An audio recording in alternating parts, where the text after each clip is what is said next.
The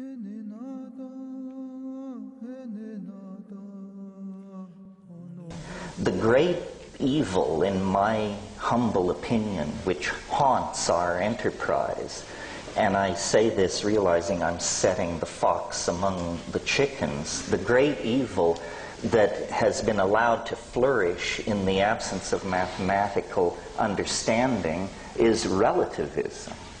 And what is relativism? It's the idea that there is no distinction between shit and shinola.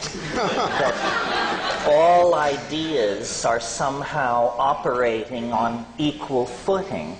So one person is a chaos theorist, another is a follower of the revelations of this or that New Age guru. Someone else is channeling information from the Pleiades. And we have been taught that political correctness demands that we treat all these things with equal weight.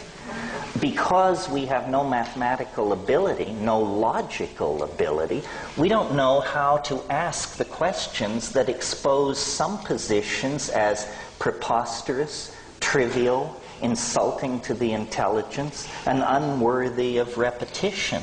So we all are very comfortable bashing science and flailing away at that, but that isn't our enemy. Science is capable of undertaking its own reformation and critique and has been engaged in that fairly vigorously for some time. The enemy that will really subvert the enterprise of building a world based on clarity is the belief that we cannot point out the pernicious forms of idiocy that flourish in our own community. And this problem is growing worse all the time. I mean, just pick up a copy of Magical Blend or Shaman's Drum, and you will discover an appeal to the level of intellect that makes what's going on with television advertising look like a meeting of the Princeton Institute of Advanced Study. We have tolerated too many loose heads in our community.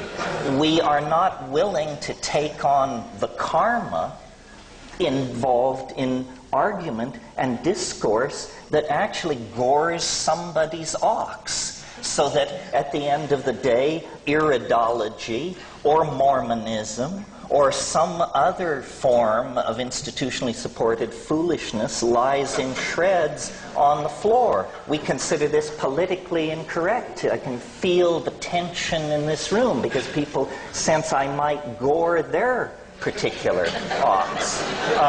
If we had learned mathematical logic or reason or rules of evidence, when someone approaches us excited to inform us that the ruins of Lemuria have been spotted in the deep sea off Big Sur or something like that, we would be able to respond to that with the contempt it deserves. I had a conversation about this recently with someone who, if I had to describe their job category, I would describe them as mafiosa.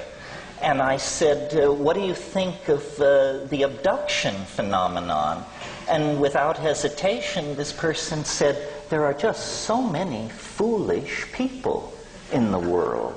And to me, all of these things are intelligence tests. And the people who pass the intelligence test are not worrying about pro bono proctologists from other star systems showing unannounced in their bedrooms. So, you know, we have perfected politeness. We have perfected the ability to listen to damn foolishness without betraying by so much as the flick of an eyebrow that we realize what we're in the presence of. Now I think it's time to refine our mathematical skills, learn to think straight, and not be afraid to denounce the pernicious forms of foolishness which are vitiating the energies of our community and making us appear marginal and absurd in the discourse about truly transforming society.